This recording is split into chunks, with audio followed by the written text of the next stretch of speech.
سعادت حسن منٹو کا شاہکار بارش۔ موسلادھار بارش ہو رہی تھی اور وہ اپنے کمرے میں بیٹھا جل تھل دیکھ رہا تھا۔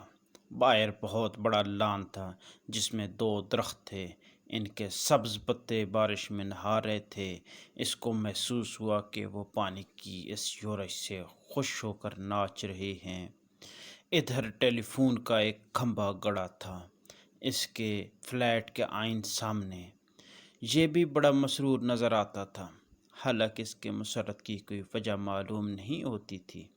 اس بے جان شے کو بھلا مسرور کیا ہونا تھا، لیکن تنویر جو کہ بہت مغموم تھا، یہی محسوس کیا کہ اس کے آس پاس جو بھی شے ہے خوشی سے ناچ گا رہی ہے۔ ساون گزر چکا تھا اور باران رحمت نہیں ہوئی تھی۔ لوگوں نے مسجدوں میں اکٹھے ہو کر دعائیں مانگی مگر کوئی نتیجہ برآمد نہ ہوا۔ بادل آتے اور جاتے رہے مگر ان کے تھنوں سے پانی کا ایک قطرہ بھی نہ ٹپکا۔ آخر ایک دن اچانک کالے کالے بادل آسمان پر آئے اور جھاجھوں پانی برسنے لگا۔ تنویر کو بادلوں اور بارشوں سے کوئی دلچسپی نہیں تھی۔ اس کی زندگی چٹیل میدان بن چکی تھی جس کے منہ میں پانی کا ایک قطرہ بھی کسی نے نہ ٹپکایا ہو۔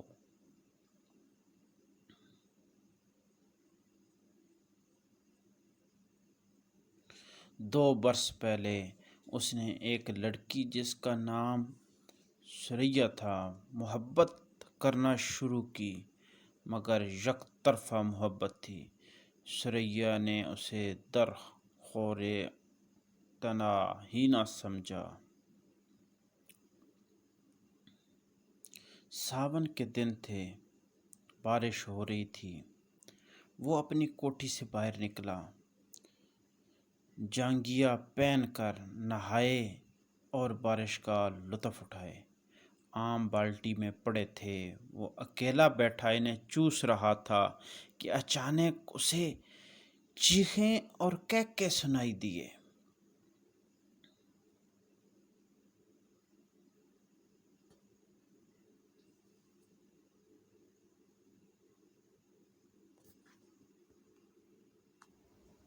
اس نے دیکھا کہ ساتھ والی کوٹھی کے لان میں 2 لڑکیاں بارش میں نہا رہی ہیں اور خوشی میں شور مچا رہی ہیں۔ اس کی کوٹھی اور ساتھ والی کوٹھی کے درمیان صرف ایک جھاڑیوں کی دیوار حائل تھی۔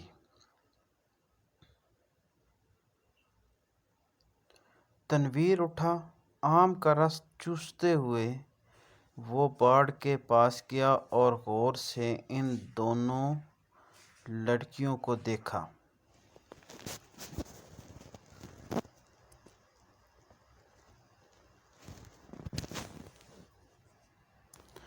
دونوں میں ململ کے کرتے پہنے تھیں جو ان کے بدن کے ساتھ چپکے ہوئے تھے۔ شلوار چونکہ لٹھے کی تھی، اس لیے تنویر کو ان کے بدن کے نچلے حصے کے صحیح خد و خال کا پتہ نہ چل سکا۔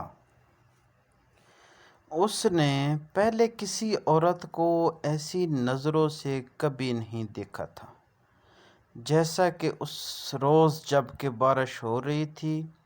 اس نے ان دونوں لڑکیوں کو دیکھا، دیر تک وہ ان کو دیکھتا رہا جو بارش میں بھیگ کر خوشی کے نعرے بلند کر رہی تھیں۔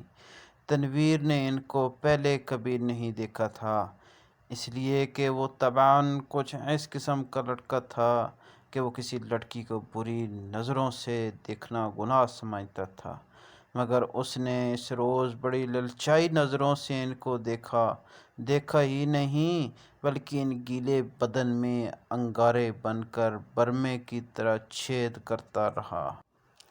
آج یہیں تک، اگلے پارٹ 2 کا انشاءاللہ نیکسٹ ویڈیو میں آپ کے سامنے پیش کریں گے۔ ذاکی جی کو دیجیے اجازت اور چینل سبسکرائب کرنا نہ بھولیے گا اور بیل آئیکن کو بھی دبا دیں۔ مہربانی، تھینک یو، اللہ حافظ۔